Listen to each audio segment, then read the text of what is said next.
Быйыл Бейік Ватан соғышы тамамлануға 78 ел толды. Ул дәһшәтле елларда Марий Эл Республикасының Суслангер хәрби лагерында күп санлы татарстанлылар газап шеккән. Ул кешеләрнең күңелендә мәңгегә калган яра. Тарих яңарып торса да, үткәннәр онытылмый. Республика районнарыннан Суслангер җиренә якташлары каберләренә барып корбан чалып, дога кылып кайталар. Чираттагы язма Саба һәм Теләче районнары делегациясе катнашында Марий Эл Республикасына сәфәр турында. Марий урманнары ішіне ул елларның бик күп сире яшеренгән, бирегә авырып, ачлыктан хәлсезләнеп үлгән 266 солдат җирләнгән. Бу саннар тагын да күбрәк булырга мөмкин. Вафат булганнарның исемнәре язылган мәрмәр такта җиңүнең 75 еллыгында дәүләт программасы буенча яңартыла. Җирлек башлыгы Сергей Кудряшов бу урыннар һәр даим безнең күзәтүдә ди.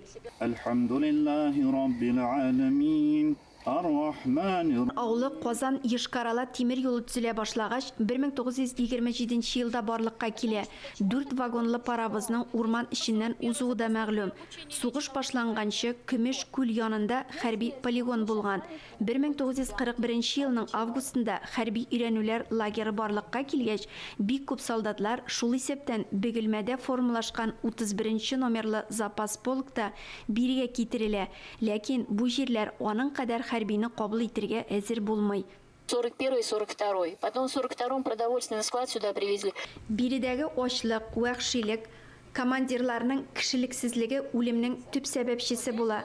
Хәрби лагер турындагы чын дөрестлек язылган хат могҗиза белән Мәскәүгә барып җиткәч, 1943 елда Советлар Союзының беренче маршалы Климент Ворошилов Суслангерга үзе килә.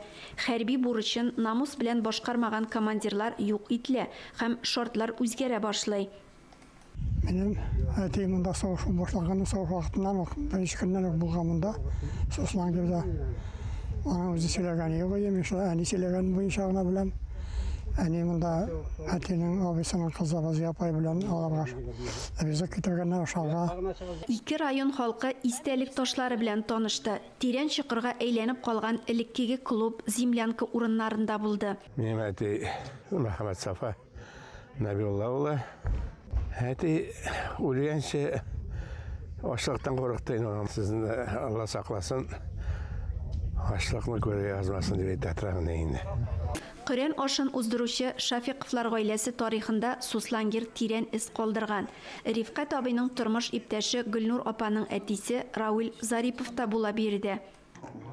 Әти 90-га җитте, шушында Суслангерда ничек итеп тилмергәннәрен сөйләде. Хәт ни эшләп тыңлап утырмадык икән дип ахвах килеп йөрим инде.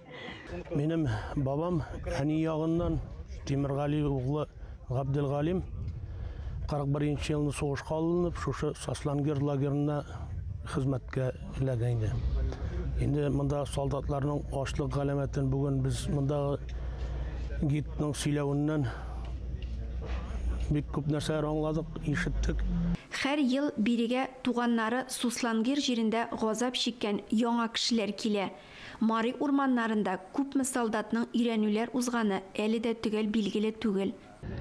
Документальный хатлар, фактически кеше кулына язылган хатлар укылдымы? Булар бик тетрәндерә торган минутлар бар. Бу хатларны укыганда тыңлаганда алдыма куйган бурычны үтәдем. Шушы җирләрне үз күзләрем белән күрдем. Аларның кичергән авырлыкларын яңадан да кем әйткәндәй күп дәлилләр белән раслап сөйләделәр дә. Иң авыр вакытта гомерләренең соңгы минутында да солдатлар туган якларын, якыннарын сагынып искә алгандыр. Без бу шомлы җирне белергә, аны буыннан-буынга тапшырырга бурычлы. Ләлә Зайнуллина, Гөлназ Вахитова, Саба телевидениесе белән берлектә Татарстан яңалыклары өчен.